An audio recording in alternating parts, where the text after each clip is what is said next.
This is your host, Danny, and this is Myths and Legends from English Plus Podcast.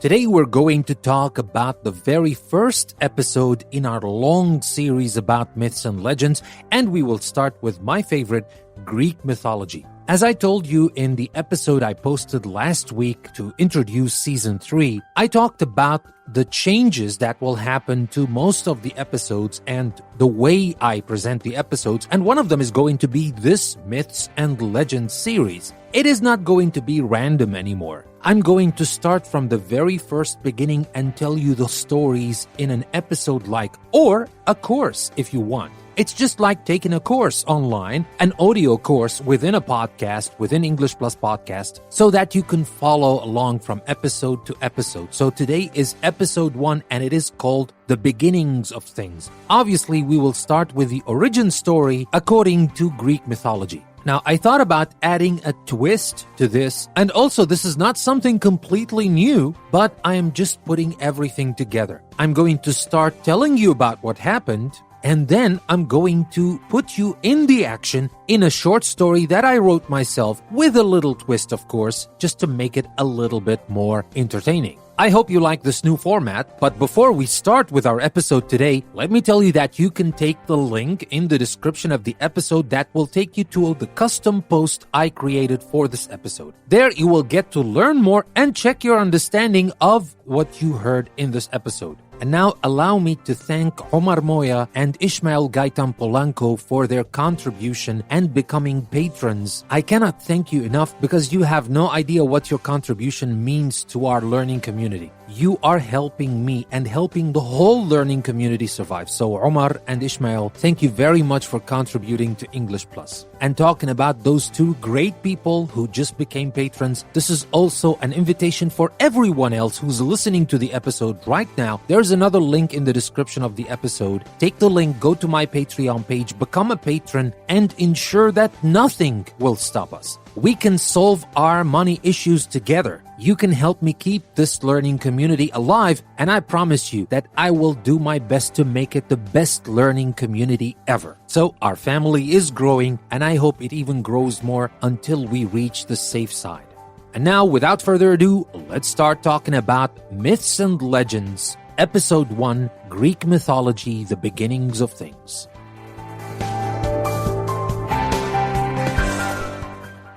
In the beginning, there was chaos, a formless being, a gaping abyss that was everything there was in the world.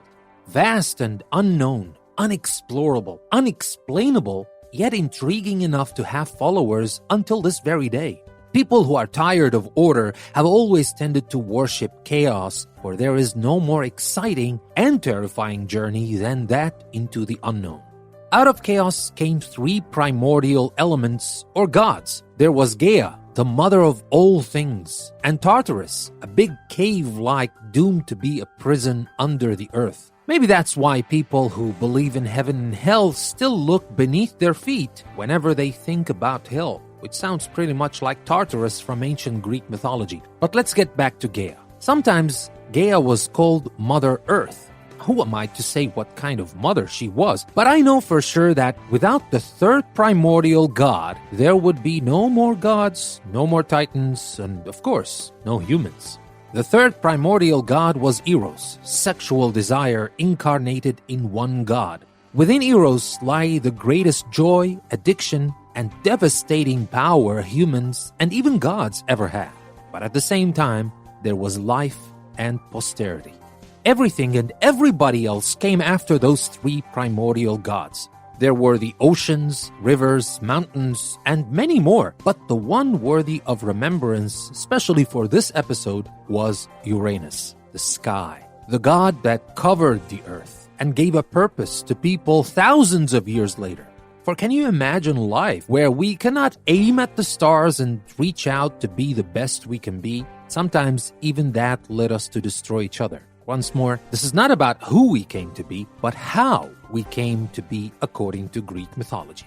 Gaia, the first mother, mated with Uranus. And don't be alarmed at the notion of people mating within their close families, because that is a recurring theme in mythology, and it was not unheard of in ancient Greek society as well. The upper crust of society in ancient Greece had this going when brothers and sisters mated to keep their bloodline pure, as they thought that was a big deal. Luckily, in modern times, we don't hold such extreme ideas, or at least most of us don't. But some people still believe their bloodline is godlike and they tend to protect it as a holy relic. But let's not get started in political and social thoughts and stay focused on our story today, the beginnings of things.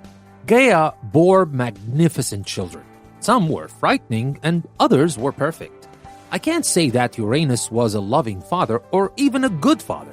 But come to think of it, it is not that easy to love children with 50 heads and 100 arms, so he started banishing his children to Tartarus, which became the place of choice to incarcerate unwanted children, sinners, and random people the gods chose to punish. However, with practice, thanks to Eros that kept it interesting, Gaia got better and bore Uranus perfect children, the Titans. Huge and magnificent with no flaws or monster-like shapes. Uranus can finally have children he could be proud of, but Uranus started to feel threatened.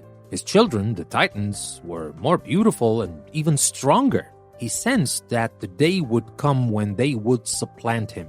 So he decided to throw them in Tartarus, not to suffer or to be tortured, but to be locked up in there forever, so he could enjoy all the world on his own with his Gaia, of course.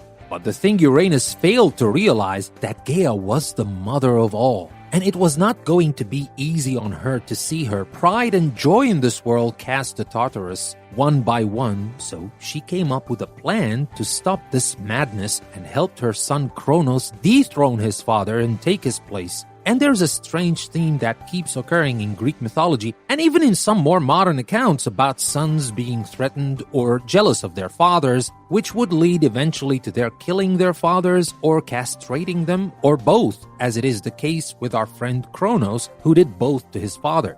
Maybe Freud took it a little too far, but who knows? Maybe we all have a little bit of Kronos inside of us, but once more, let's not stray too far from our story and get back to what happened. Gaia helped Kronos and his siblings to escape Tartarus, kill Uranus, and take his place as rulers of the universe. And that ushered in the Age of Titans. Kronos was the leader of the Titans and thus the leader of the universe. He took Rhea, his sister, as his wife, and they had children of their own, but the words Uranus said to his son before passing on resonated in Kronos' mind. Uranus cursed Kronos and told him that one of his children would do to him the same thing he did to his father. So history repeated itself, well, in a more creative and secure way this time.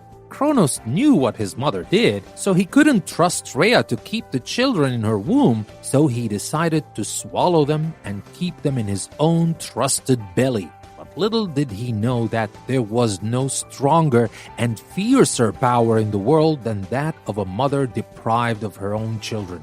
But this is another story for next time. Now, I will leave you with a story from my short story collection, Gods and Heroes, describing what happened during that time, and this story focuses on what happened with Uranus and his kids. The story will tell you what happened with a little twist to make things a little bit more interesting. I hope you like it, and now I will leave you with the story, Uranus and his kids.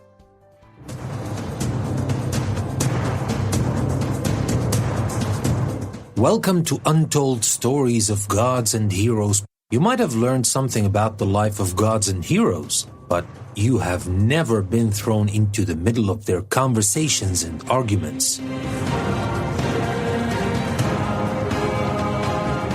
You will learn a lot about gods and heroes in this podcast, and you will have a lot of fun too.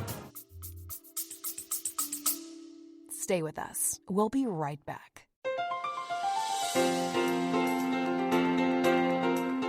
Looking to enhance your English skills while exploring a world of knowledge? Then English Plus Podcast website is just for you.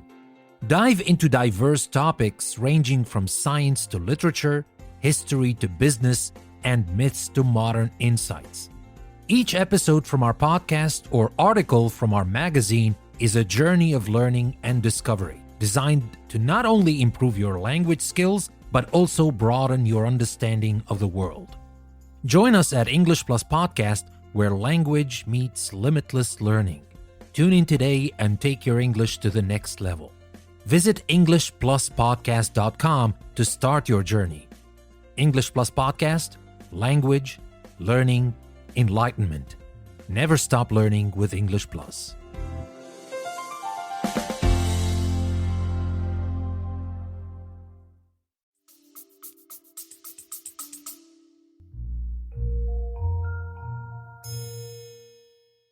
Uranus and his kids.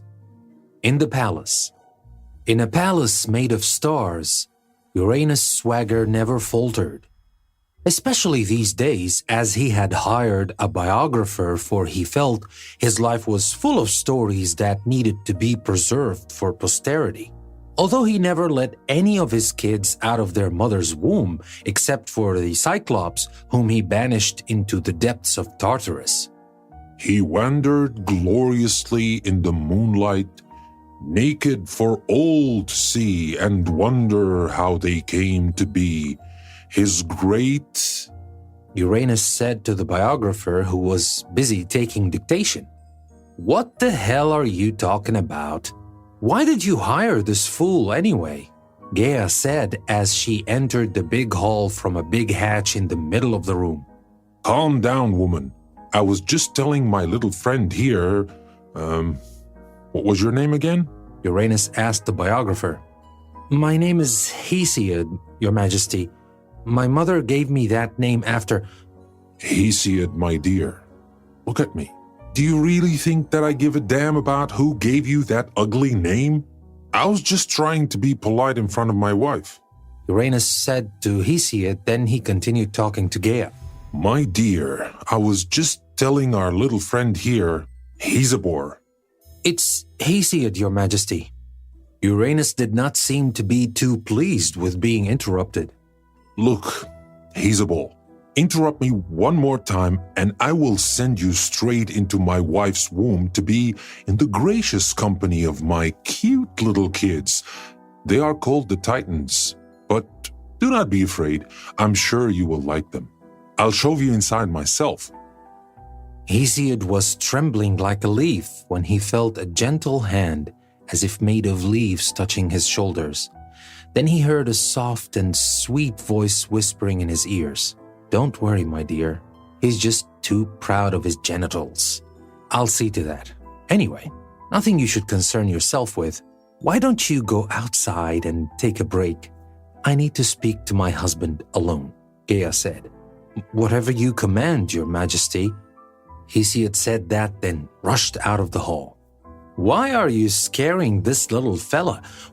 Weren't you the one who sent for him to write your glorious story? Leave the little guy alone," Gaia said. You see, that's why I don't like the new generation. They have no respect. That's why I send them back into your womb, Uranus said. "Well, as for the 100-handed ones, I'll give you that. I had a hard time breastfeeding them. And the Cyclops, you said they were ugly with one eye and that freaked you out. But my little Titans were just perfect. They were beautiful and cute, all with one head and two eyes. I still don't get it." They're feisty, rebellious, especially Kronos. I can feel defiance in his eyes. If I let him be, he would take my throne from me at the soonest chance he gets. "So who are you writing this biography for, huh? If you're not going to let any of our children live, who's going to read about your great deeds, if there were any?"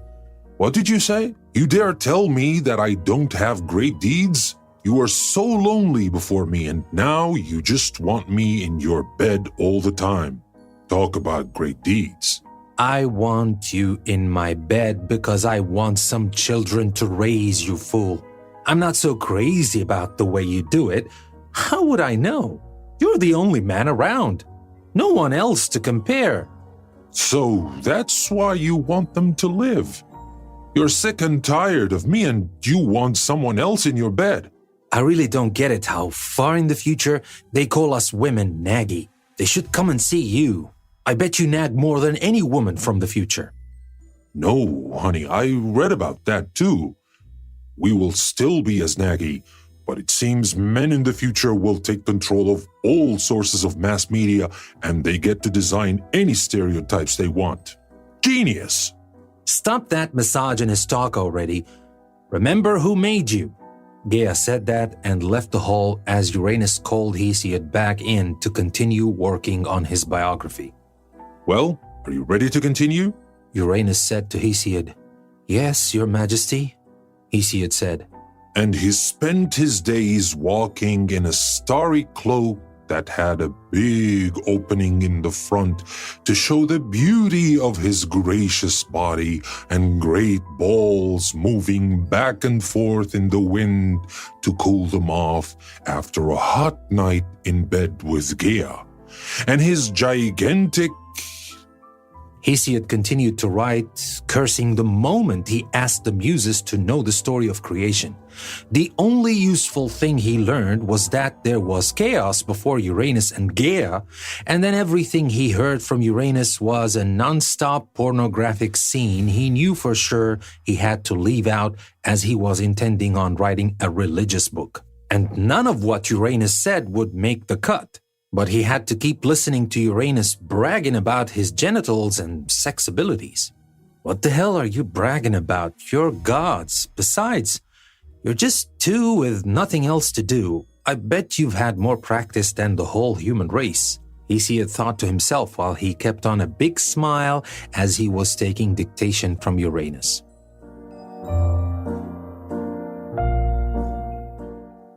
In Gaia's womb. Gaia returned to her womb and had every intention to go on with her plans. Uranus was simply unbearable and she could not live a day longer without her children. "Come out, my sweet little titans," Gaia whispered. 12 fully grown, beautiful specimens came out and all rushed to her as she gathered them all inside her arms in one big hug. Then there were hands everywhere as the 100-hand ones always craved a family hug. "What's up, Mom? How's that treating you?" Kronos said. "Don't talk like that about your father," Gaia said. "My father? He threw me back in here never to see the light of day again. And you expect me to give him love? Can't do that. When are you gonna whack that son of a Kronos said. "That's what happens when I don't send you to a proper school. Anyway, how many times did I tell you we're not going to whack him? We're going to hack him with a sickle. I want this son of a castrated. I can't stand listening to his bragging about his balls anymore. He should have some real balls. Like a man. Like you, my boy," Gaia said. That's dope, Ma. I like the plan and I like the way you think. Just let me out and I will show you who's man in this family," Kronos said. "Well, since your brothers and sisters didn't say a word, I guess you're all on board, right?" Gaia said. "Yeah, Ma." The 11 other titans all answered as one. Then Gaia felt hundreds of hands from her 3 mute monsters, so she turned towards them and said, Yes, you too, I'll get you out. Anyway, I haven't had a good night's sleep since your father put you back inside." Gaia then turned back and said to Kronos, "I want you to be ready. I will lure him to bed tonight and then..." Kronos interrupted. "What do you mean lure him to bed, Ma? He's always in bed. You're always doing it. We're here, remember? The acoustical advantage is fantastic in here, Ma." All right. When he comes to bed tonight, I will distract him while you get out with that sickle I gave you the other day, and I want you to castrate him right away. Don't take any chances. If he has the chance to get back up on his feet, he will take you down," Gaia said. "Cool. Daddy's sleeping tonight with no balls. That's dope," Kronos said. "Where did you learn to talk like that?" Gaia said. "Well, You told us, Ma, your womb holds the seeds to all future generations. Well, I sowed some seeds from the future and outgrew some cool kids with loose clothes like that apron my dad wears all the time. And I learned to speak like them. Kronos said, "You should have never looked that far into the future. This generation will be the end of me. I know it." Anyway, does everybody know what to do? Especially you, Kronos. They all answered as one, "Yes, Ma." Gaia thought to herself, "Damn it, he taught it to all his brothers and sisters." In Gaia and Uranus' bedchamber. "Come closer. Don't you miss me already?" Gaia said. How can I miss anyone else? You're the only woman alive in this world. Uranus said, laughing as he went on to do it again. "Now, boys, now!" Gaia shouted. Out of her womb came Kronos in full glory and baggy pants, with his sickle held tightly in his hands. He struck it once, and down came his father's genitals, and Uranus' great balls were great no more. What have you done, you fool? Uranus screamed in agony. Dad, from these balls I came, and to these balls I should return, Kronos said, laughing. All Kronos' brothers and sisters followed, even the 100-handed ones. They also called the Cyclops back from Tartarus to come and see their dying father. They all rejoiced their freedom once again and all hailed Kronos as their king. You hear me now, boy, and you hear me well. For in the same way you judge others, you shall be judged. Curse you, and curse all your brothers and sisters. Your own offspring will take power right from your hands and will throw you down into the abyss. Uranus said these words and said no more. Yeah, Dad. Do you really think I'm a fool like you? Don't ever trust a woman's womb to hold your kids forever. One day, they will all come out. I have better plans. Kronos whispered in his dead father's ears. That night, they all celebrated and had a great feast, in which Kronos chose his sister Rhea as his wife and ruled as king of all beings, the Titans and everybody else.